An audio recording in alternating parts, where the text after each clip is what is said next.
Now, it's been 150 days that they are being starved and executed and tortured and raped and enslaved in the Hamas terror dungeons. You don't even know how many of them are still alive. No. We know that of the 134 hostages abducted, including 4 from before the 10/7 massacre, at least 33 have either been executed in captivity or were murdered at the time of their abduction, and Hamas is still holding onto their bodies for a ransom. But no, we do not have a list from Hamas about who they are holding, who is alive, who is dead, and so we have to fight and continue putting military pressure on Hamas, assuming that over 100 of them are alive, so we can bring them back to their families. This UN report this afternoon also said it uncovered sexual violence against Palestinians by members of the IDF and right-wing settlers. To the extent that there is credible, concrete information that can be presented to Israeli authorities, we can investigate that. Unfortunately, one of the problems we find often from the UN,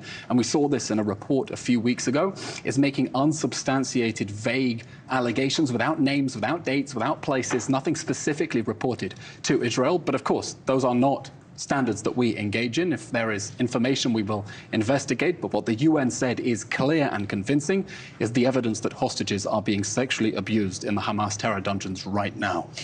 Today, the vice president met with Benny Gantz, who was not only in the war cabinet, but is a political rival to Benjamin Netanyahu. And it comes as she's calling for a ceasefire in Gaza immediately, which is further than President Biden has gone.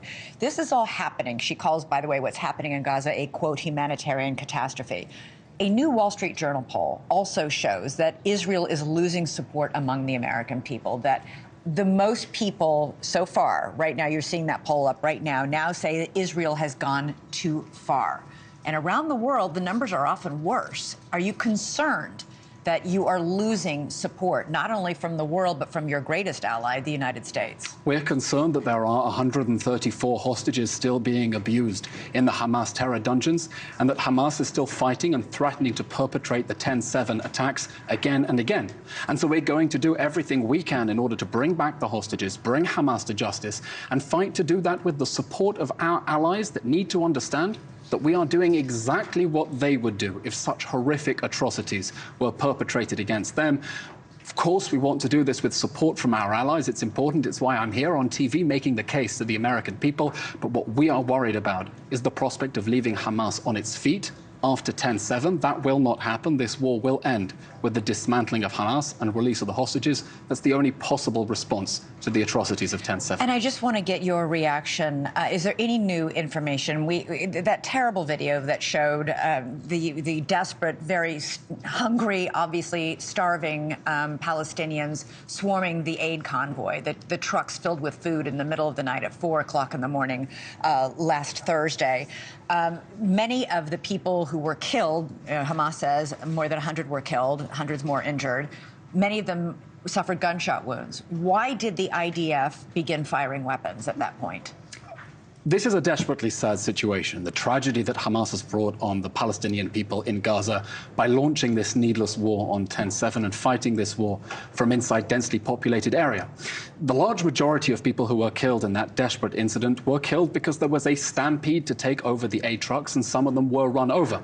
Now, there was an incident in which a number of individuals began running towards our soldiers, and they fired warning shots in self-defense. One of the problems that our troops have had in Gaza. But why self-defense? They're just starving people trying to get food. Well, one of the problems that our troops have had in Gaza is of Hamas in civilian dress, that is its MO, to make it very difficult for Israel to operate.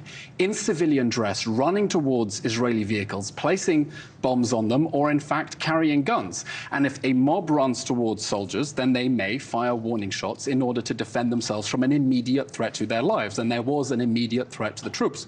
But the large majority of people killed in that desperate incident were killed because of the stampede on the aid trucks. And I should mention, this was the 4th convoy this week that Israel was organizing, not through the United Nations, because we want aid to reach people who need it in a way that makes sure Hamas can't steal it. So we're working with local actors in Gaza to make sure aid can reach the north, instead of having to go through UNRWA, which has been covering up for Hamas stealing aid. I think we can all agree not enough food is getting in. Well, there is excess capacity at Israel's crossings. Yesterday, we had a record number of trucks entering into Gaza, 277 trucks, more than any single day in this conflict. And there is excess capacity. If nations want to send more food, they can send it. We will facilitate its entry into Gaza. You do, right. But, I mean, everybody agrees. There are people starving in Gaza. They can't get out of Gaza. And the warnings are that they're teetering on the brink of famine. I mean, there is not enough food getting into Gaza. There are 20 operational bakeries in Gaza producing 2.5 million loaves of bread and pita bread. We've had